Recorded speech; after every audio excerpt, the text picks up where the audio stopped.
Hello my dear friends, कैसे हैं आप सभी। स्वागत है आप सभी का आपके अपने यूट्यूब चैनल CCH में। मुझे पूरी आशा और पूरी उम्मीद है कि आप लोग हमारी तरह ही अपने साथ में पूरी मेहनत कर रहे होंगे अपने सिलेक्शन के लिए।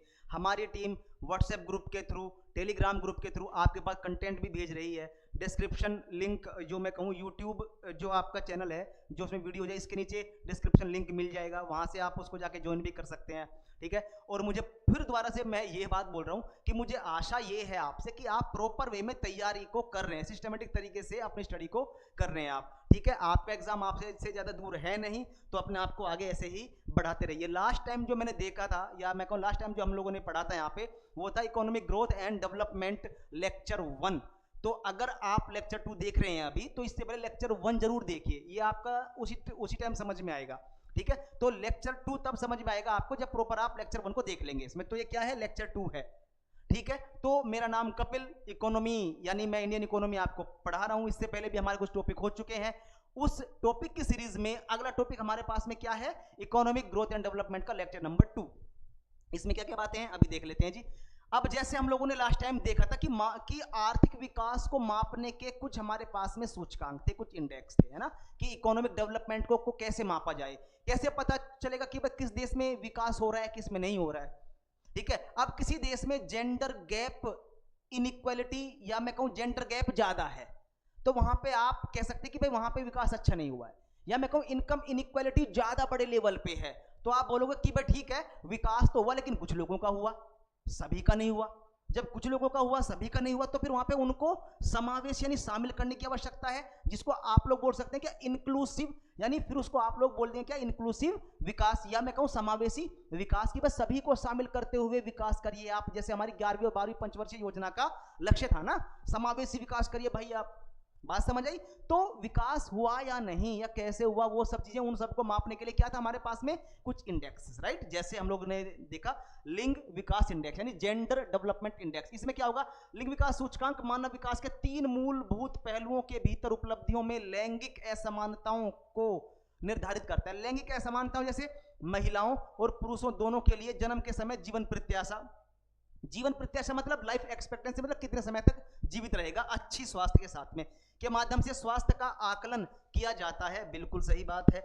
इसके बाद में आगे क्या होगा जी, यहाँ पे शिक्षा की बात आएगी। यहाँ पे शिक्षा का मूल्यांकन 25 वर्ष की आयु के बच्चों और वयस्कों के लिए स्कूली शिक्षा के अपेक्षित वर्षों से किया जाता है। दोनों महिलाओं और पुरुषों के लिए होता है ये, यानी उनके लिए क्या है जी, मतलब ये है कि स्कूली शिक्षा कब तक रही उनके पास में। ऐसे तो नहीं कि भाई कुछ ऐसी अनएक्सपेक्टेड कंडीशन रही कि उनको बीच में स्कूल छोड़ना पड़ गया।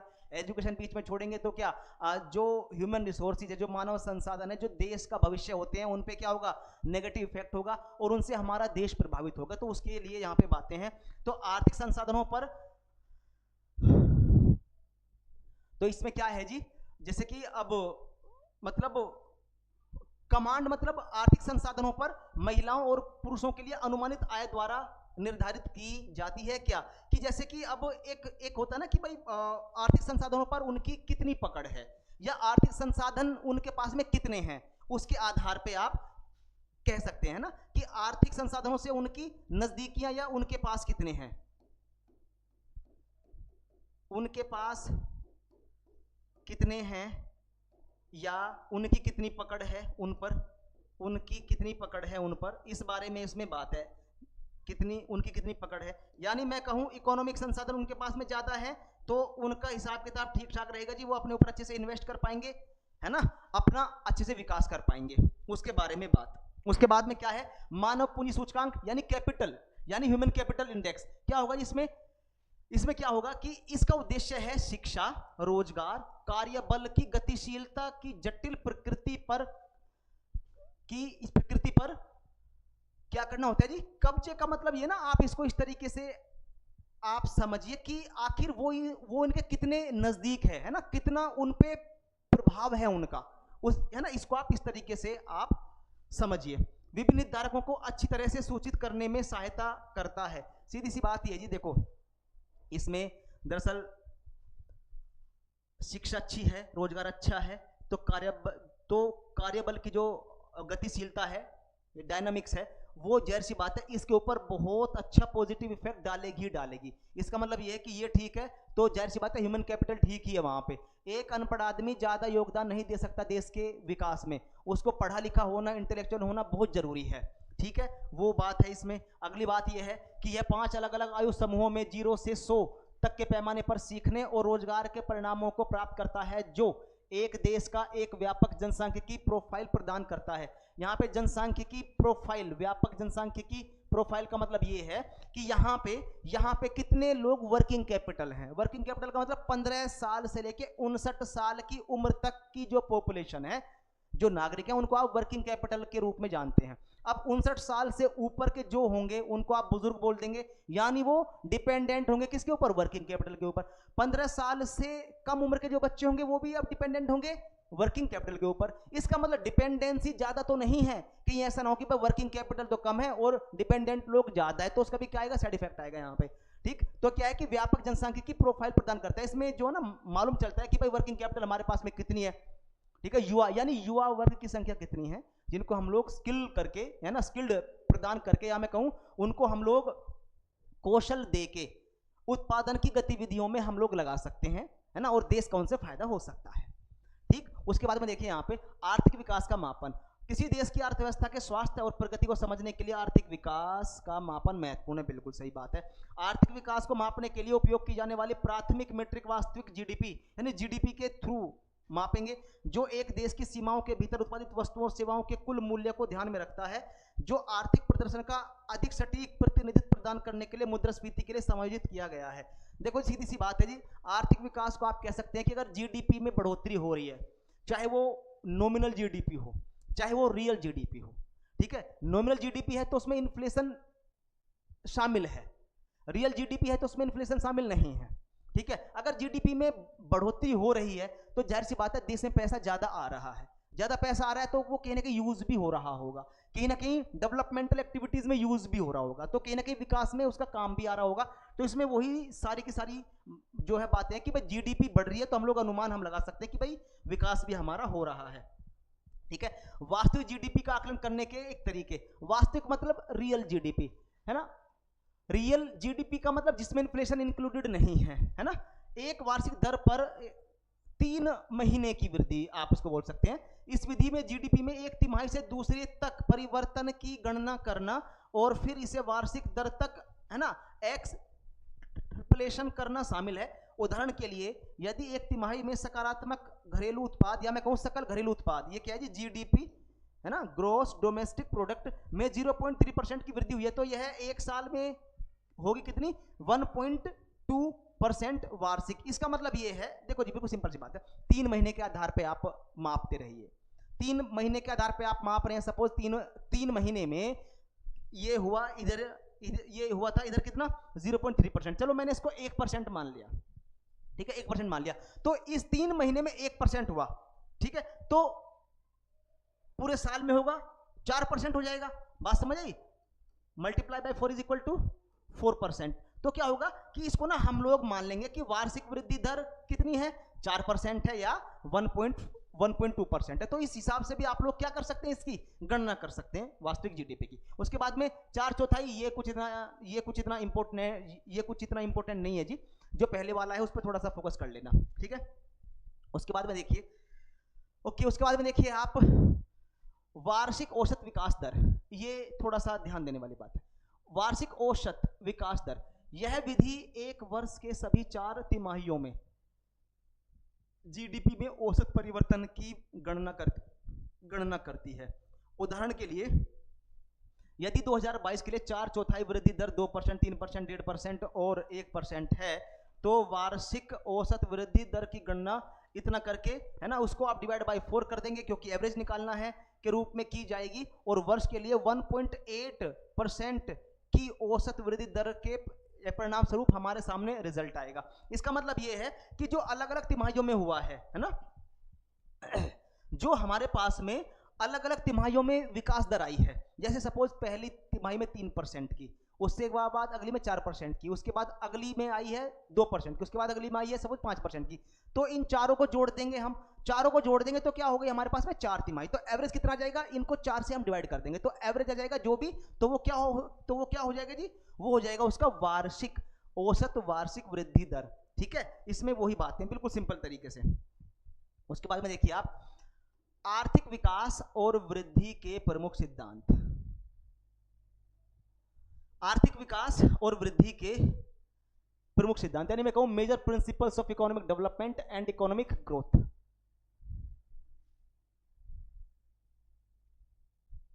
इकोनॉमिक डेवलपमेंट और इकोनॉमिक ग्रोथ के बारे में हम लोग पहले ही बात कर चुके हैं कि किसी भी देश में अगर इकोनॉमिक ग्रोथ अच्छी रही है तो उसकी पूरी संभावना है कि वहां पे इकोनॉमिक डेवलपमेंट अच्छा रहा होगा। इकोनॉमिक ग्रोथ का मतलब ये है कि आप प्रॉपर, अगर मैं कहूं कि इवन पैसे का हिसाब किताब, या मैं कहूं मौद्रिक विकास ठीक ठाक रहा है उसमें, है ना। एक बहुत अच्छा एग्जांपल जो मैंने पहले भी दिया था, यानी अगर हमारे पास में सपोज हम लोग किसी का हैप्पी बर्थडे मना रहे हैं, है ना, बर्थडे हम लोग मना रहे हैं, तो केक हमारे पास में इतना है, आदमी ज्यादा है, तो इसका मतलब कम केक आएगा हर एक के हिस्से में। अगर मैं कहूं कि केक हमारे पास में इतना बड़ा है, इतना बड़ा, ठीक है, और बर्थडे में जो भी लोग हैं उनको केक ज्यादा मिल पाएगा कि नहीं मिल पाएगा, बिल्कुल सेम ऐसे ही है। अगर ग्रोथ रेट, अगर इकोनॉमिक ग्रोथ ज्यादा हुई है हमारी, ज्यादा, तो जितने भी रिसोर्सेज हमारे पास में आए हैं, जितने भी रिसोर्सेज हमारे पास में आए हैं, वो लोगों को ज्यादा डिस्ट्रीब्यूट हो सकेंगे। जब वो ज्यादा डिस्ट्रीब्यूट हो सकेंगे तो जाहिर सी बात है लोगों का कल्याण हो सकेगा, वो अपने लिए बेसिक एम्यूनिटीज खरीद पाएंगे, उनको बेसिक सुविधाएं मिल सकेंगी, वो अपने लिए एजुकेशन पे खर्च कर पाएंगे, वो अपने लिए स्वास्थ्य पे खर्च कर पाएंगे, वो अपने लाइफस्टाइल को अच्छा कर पाएंगे। ठीक है, पैसा ठीक ठाक होगा तो आदमी का दिमाग भी कम खुरापाती होता है कि सोचता है कि यार कोई बात नहीं, ये पैसे हैं, चलो इन्हें कहीं और इन्वेस्ट कर लेते हैं, कुछ पैसे और कमा लेते हैं। ज्यादा पैसे होंगे तो टैक्स सरकार के पास में जाएगा, सरकार के पास में टैक्स जाएगा तो सरकार की इनकम ज्यादा होगी, इनकम ज्यादा होगी तो सरकार फिर दोबारा से पॉलिसी इंप्लीमेंटेशन के थ्रू वो पैसा फिर दोबारा से जनता में अच्छी योजना के तहत फिर डिस्ट्रीब्यूट करेगी। कुल मिला के ये चक्र चलता रहेगा और लोग विकसित या विकास होने की दिशा में आगे बढ़ रहे होंगे, है ना, और विकसित होने की दिशा में आगे बढ़ रहे होंगे। इतनी बात क्लियर है जी। तो ये बातें यहाँ पे, तो ये क्या थी आपकी इकोनॉमिक ग्रोथ। हमारे पास इकोनॉमिक ग्रोथ ठीक ठाक रही है तो क्या हुआ, हमारे पास में इकोनॉमिक डेवलपमेंट भी ठीक ठाक रहा होगा। भाई सपोज इकोनॉमिक ग्रोथ हमारे पास में, मैंने मान लिया 100 रुपए की हुई हमारे पास में, ठीक है, अब इस 100 रुपए को विकास के लिए हम कहां पे खर्च करेंगे। अब इन 100 रुपए से हम क्या, हम मतलब स्कूल खुलवाएं, या हम रोड एंड ट्रांसपोर्टेशन पर अच्छे से फोकस करवाएं, या हम डिजिटल इंफ्रा अच्छे से फोकस करें, या जो आजकल साइबर क्राइम, साइबर फ्रॉड चल रहे हैं, इनको काउंटर करने के लिए अच्छी टीम बनाए, उसके लिए अच्छा डिजिटल इंफ्रा हम तैयार करवाएं, है ना, या हम हेल्थ इंफ्रा यानी अच्छे हॉस्पिटल, मल्टी स्पेशलिटी जो हॉस्पिटल है वो हम लोग खुलवाएं जहां पे वर्ल्ड क्लास की फैसिलिटी मिल सकती है। ठीक है, ट्रांसपोर्टेशन में हम लोग मेट्रो है, हाइपर लूप वगैरह फ्यूचर में होंगी जैसे, तो इन पे हम लोग अच्छे से फोकस करें। कहां पे हम लोग खर्च करेंगे इस पैसे को, जाहिर सी बात है अगर ये पैसा ज्यादा होगा यहाँ पे 100 की बजाय सपोज मैंने मान लिया 1000 रुपए होगा, तो 100 से तो ज्यादा ही हो गया ना, एग्जाम्पल के तौर पे, तो 100 से ज्यादा हो गया, तो इसका मतलब ये है कि हम लोग यहाँ पे भी पैसा ज्यादा ठीक ठाक खर्च कर पाएंगे। जब हम यहाँ पे ज्यादा पैसा ठीक ठाक खर्च कर पाएंगे तो जी हमारे पास में विकासात्मक गतिविधियां भी होती रहेंगी, सरकार आप लोगों पे ज्यादा फोकस करती रहेगी। सरकार को बाहर से, विदेशों से, या वर्ल्ड बैंक से, या IMF से, या जो ये जो क्या बोलते हैं, जो इवन RBI है यहाँ से, या SBI से, या कहीं से भी लोन नहीं लेना पड़ेगा, है ना, जब सरकार के पास में प्रॉपर वे में अच्छे संसाधन उपलब्ध होंगे। तो सरकार की मजबूरी होती है बाहर से लोन लेना, क्योंकि आपको दी जाने वाली सुविधाओं को नहीं रोक सकती वो, क्योंकि आर्टिकल 38 क्या बात बोलता है कि भाई सरकार जो है वो जन कल्याण को बढ़ावा देगी, इसका मतलब वेलफेयर स्टेट की वहां पे कल्पना की गई है, और इसीलिए सामाजिक और आर्थिक लोकतंत्र की बात कही गई है कहां पे, DPSP में। DPSP मतलब directive principles of state policy, राज्य के नीति निर्देशक तत्व संविधान का भाग 4 वहां पे। ठीक है जी, वो बात अलग है कि उनको कोर्ट में इंप्लीमेंट नहीं करा सकते, लेकिन सरकार की एक मोरल रेस्पॉन्सिबिलिटी तो है ना, है ना, एक नैतिक जिम्मेदारी भी तो है ना। तो नैतिक जिम्मेदारी को सरकार अच्छे से फॉलो कर रही है, जैसे कि आर्टिकल 40 का यूज करके, आर्टिकल 40 का यूज करके क्या हुआ था 1986 में, हालांकि उससे पहले भी कई समितियां बनाई गई थी, मैं तो मेन बात कर रहा हूं जो सिंघवी समिति बनी थी, LM सिंघवी समिति, उसकी सिफारिश के आधार पर क्या हुआ था, पंचायती राज संस्थाओं को संवैधानिक दर्जा दे दिया गया। तो संवैधानिक संस्थाएं भी अपने लेवल पे, अपने पास में जो उनके इकोनॉमिक रिसोर्सेज हैं उनके आधार पे जनताओं के कल्याण में लगी हुई हैं, है ना, उनको रोजगार देने में, चाहे वो मनरेगा के थ्रू हो, चाहे वो कुछ और स्कीम हो, बात समझ आई? तो ये संस्थाएं भी क्या कर रही हैं, जनता को अच्छे से फोकस कर रही हैं, अपने नागरिकों को अच्छे से फोकस कर रही हैं, उनकी सुविधाओं को बढ़ाने पे ज्यादा ध्यान दिया जा रहा है। तो यही बातें हैं जी क्या हमारे पास में इकोनॉमिक डेवलपमेंट, ये चीज हमारे पास में अच्छी होगी तो जाहिर सी बात है इकोनॉमिक डेवलपमेंट भी अच्छा होगा, इसकी पूरी संभावना है। ठीक, उसके बाद में आप देखिए आर्थिक विकास के प्रमुख सिद्धांत हमारे पास में। आर्थिक विकास और विकास यानी आर्थिक विकास, यहां पे आर्थिक विकास का मतलब क्या है, आर्थिक समृद्धि। आर्थिक समृद्धि और विकास कई प्रमुख सिद्धांतों से प्रभावित है। प्राकृतिक संसाधन जैसे कि भूमि, जल निकासी प्रणाली, खदानें एक महत्वपूर्ण भूमिका निभाते हैं। उदाहरण के लिए मार्केटलिज्म ने कहा कि एक देश का धन जिसमें सोने और व्यापार अधिशेष शामिल हैं विकास को उत्तेजित कर सकते हैं। देखो जी ध्यान देना, लोग ना ज्यादातर गोल्ड में इन्वेस्ट करना शुरू करते हैं, क्योंकि उनको पता है कि भाई गोल्ड का रेट कम तो होगा नहीं, बढ़ेगा ही बढ़ेगा तो उनको भी फायदा होगा। ठीक है, व्यापार अधिशेष का मतलब ये है कि आपके पास में ट्रेड सरप्लस है, इसका मतलब ये है कि आपके पास में फॉरेन करेंसी ज्यादा है, इसका मतलब ये है कि आप किसी और देश के ऊपर डिपेंडेंट नहीं है, आप कहीं से कुछ भी खरीद सकते हैं उस पैसे का यूज करके। ठीक है, किसी का मुंह नहीं देखना पड़ेगा आपको। तो ये इकोनॉमिक डेवलपमेंट में अच्छे से फोकस करते हैं, है ना, या मैं कहूं उसको उत्तेजित करते हैं या उसको अच्छे से बढ़ावा देते हैं। उसके बाद में पूंजी निर्माण, कैपिटल फॉर्मेशन, मैंने कई बार बताया आपको, कैपिटल फॉर्मेशन पूंजी निर्माण कब होगा, जब मनी सर्कुलेट मार्केट में ज्यादा से ज्यादा होगा। आप इन्वेस्ट करिए, आप सेविंग करिए, आप खरीदारी करिए, आप बैंकिंग एक्टिविटी में आप रहिए, आप अपने आदतें बैंकिंग एक्टिविटी से जोड़िए। मतलब कुछ भी खरीदना है ऑनलाइन खरीदिए, आप डेबिट कार्ड यूज करिए, आप क्रेडिट कार्ड यूज करिए, है ना, यानी आपकी जो भी ट्रांजेक्शन है वो बैंकिंग रेगुलेशन में हो। बात समझिए? तो ये सारी की सारी एक्टिविटी क्या होगी, इंपोर्ट करिए, एक्सपोर्ट करिए आप, है ना। तो ये सारी की सारी बातें क्या कि पैसा मार्केट में जाएगा तो वो पैसा कहीं ना कहीं ज्यादा आपके लिए रिसोर्सेज पैदा करेगा। ठीक है, जैसे लोग क्या करते हैं, आपने सपोज बैंक में पैसा जमा किया, अपना सेविंग कर दिया आपने, एफडी आपने जो बनवा ली, अब बैंक के पास में इतना पैसा आ गया, सपोज बैंक के पास में आ गए 1000 रुपए, मैं 1000 रुपए का एग्जांपल ले लेता हूं। बैंक क्या करेगा, अब उस 1000 रुपए में से कुछ अपने पास में सीआरआर रख लेगा, ठीक है, या सॉरी सीआरआर के रूप में आरबीआई के पास रख देगा, या फिर उसमें से कुछ पैसा एनडीटीएल के रूप में, कुछ जो एसएलआर के रूप में अपने पास रख लेगा, कुछ परसेंट 20-22%, जो पैसा बचेगा वो अब उसे कहीं पे इन्वेस्ट करेगा, कंपनी में इन्वेस्ट करे, ठीक है, कैपिटल मार्केट में इन्वेस्ट करे, म्यूचुअल फंड में इन्वेस्ट करे, तो जहां पे भी वो इन्वेस्ट करेगा तो बैंक को तो उसका प्रॉफिट मिलेगा ना। अब अच्छा, जहां पैसा बैंक ने यूज किया है, इन्वेस्ट किया है, सपोज कंपनी को लोन दे दिया, तो कंपनी अब उस पैसे से अपने लिए एक यूनिट और लगा सकती है, वहां पे भी उत्पादन होगा, वहां पे लोगों को रोजगार मिल जाएगा। जब वहां पे लोगों को रोजगार मिलेगा तो जाहिर सी बात है लोगों की परचेजिंग पावर बढ़ेगी, वो लोग सामान खरीदेंगे मार्केट से, तो मार्केट में सामान की डिमांड होगी तो कंपनी या इंडस्ट्री या उद्योग उस सामान को और बनाएंगे, जब सामान को और बनाएंगे तो उनको और प्रॉफिट होगा, सरकार को और टैक्स देंगे वो, ठीक है, उससे लोगों की और इनकम बढ़ेगी, जब वो वहां पे काम करेंगे तो लोगों की इनकम बढ़ेगी तो लोग इनकम टैक्स देंगे ज्यादा। बात समझ आई कि नहीं? तो ये क्या, ये एक साइकिल चलता रहता है, और उसी को लेके बात यहाँ पे पूंजी निर्माण, जैसा कि एडम स्मिथ के सिद्धांत में जोर दिया गया है कि आर्थिक पैमाने पर रिटर्न बढ़ाने में योगदान देता है। यह प्रक्रिया श्रमिकों की गतिविधि और बचत पर निर्भर करती है, जिसे बाद में अधिक पूंजी के उत्पादन में निवेश किया जा सकता है। बिल्कुल सही बात है। देखो जी, पैसा होगा तो आप कहीं पे भी इन्वेस्ट कर सकते हैं, ठीक है तो ठीक है, नहीं है तो नहीं है, अगर है तो कहीं यूज कर सकते हैं आप, ठीक है जी।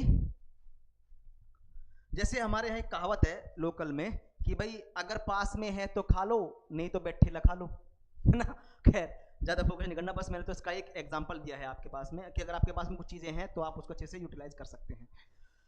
ओके, नवशास्त्रीय मॉडल के अनुसार मानव संसाधन महत्वपूर्ण है, यानी किसी भी देश में मानव संसाधन यानी वहां के नागरिक यानी वहां की जनता जितनी ज्यादा सभ्य है, जितनी ज्यादा पढ़ी लिखी है, जितनी ज्यादा हाईली टेक्निकल है ना, जितनी ज्यादा सिविलाइज्ड है, वो अपने देश में उतना ही ज्यादा योगदान कर सकती हैं विकास के मामले में, ठीक है।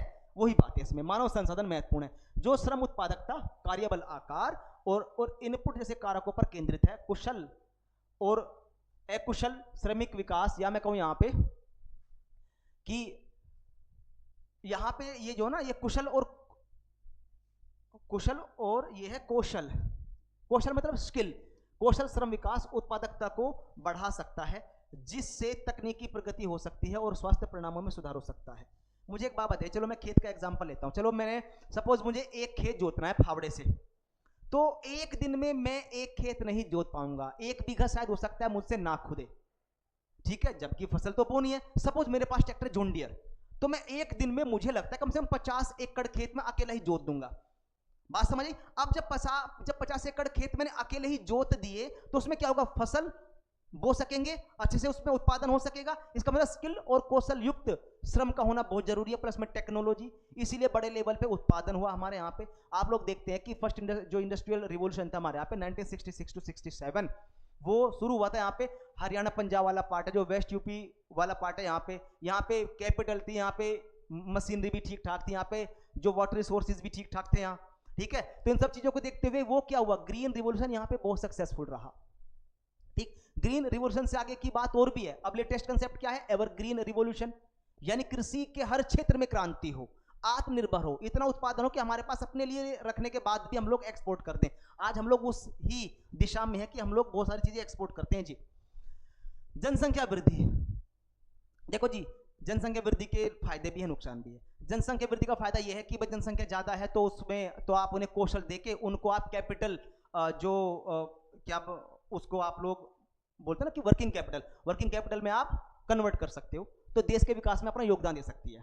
वहीं नुकसान क्या है, नुकसान ये है कि अगर आपने उनको कौशल प्रदान नहीं किया तो देश पे बर्डन ही रहेंगे जी, वो फैमिली पे बर्डन ही रहेंगे, वो बस बिठा के बस खिलाना पड़ेगा, देश को उनका भरण पोषण करना पड़ेगा, तो देश घाटे में जाएगा, है ना। तो वो चीज, तो फायदे नुकसान दोनों ही है।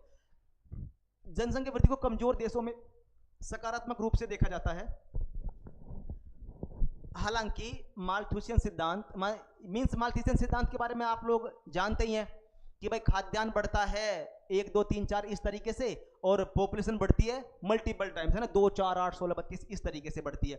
तो अत्यधिक आबादी के परिणामस्वरूप भोजन और संसाधनों की कमी हो सकती है, जो सतत विकास के लिए क्या चैलेंजेस का सामना करना पड़ सकता है। यानी मैं कहूं जनसंख्या ज्यादा है, इकोनॉमिक रिसोर्स हमारे पास में कम है, तो उनका भरण पोषण कैसे होगा जी, मुझे बताइए, नहीं हो पाएगा जी। अच्छा, तो वहीं पे क्या होगा कि कहीं ना कहीं वहां पे प्रॉब्लम ही आएगी, भूखमरी की समस्या हो जाएगी, माल न्यूट्रिशन की समस्या हो जाएगी, है ना। माल न्यूट्रिशन का मतलब क्या है, कुपोषण की समस्या। आज हमारे प्रदेश में बहुत सारे बच्चों का बड़ा परसेंटेज कुपोषण की समस्या से पीड़ित है, मोटापे की समस्या से पीड़ित है, ठीक है, उसमें वो बात है। उसके बाद में देखिए जी, आर्थिक विकास यानी इकोनॉमिक ग्रोथ, ये क्या है, आर्थिक समृद्धि, ये है आपकी आर्थिक समृद्धि। और आर्थिक विकास का महत्व क्या है, महत्व तो जब इतनी बातें पढ़ चुके हो आप तो महत्व तो आपको पता ही चल रहा होगा, ठीक है। देख लेते हैं महत्व। आर्थिक विकास यानी आर्थिक विकास का मतलब यहां पे क्या है, यहां पे है आर्थिक समृद्धि। आर्थिक समृद्धि और आर्थिक विकास एक राष्ट्र की समृद्धि और कल्याण को आकार देने में महत्वपूर्ण भूमिका निभाते हैं।